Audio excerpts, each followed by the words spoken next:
we've got a large young population that is diabetic, that has heart disease, that has hypertension. Then we have a lot of poor people who work in polluted areas, they have lung disease. So we have this cohort of people, young people, who are also very vulnerable. We know that the biggest risk factor for having a bad outcome from getting very sick or dying is age. And that is one advantage that India has, that it is certainly compared to Western Europe, to America, to many other places, or even East Asia. India is a younger population, so that's good.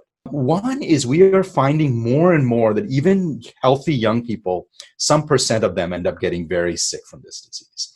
And so we should not be too cavalier, even for otherwise what looks like healthy young people.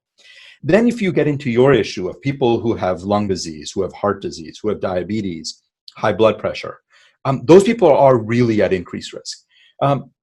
Maybe not quite as much as a 75-year-old or 80-year-old, but definitely at much higher risk. And a lot of those people end up getting very sick and dying. So we really have to, in my mind, try to protect all of those individuals, which of course ends up being quite a lot of people.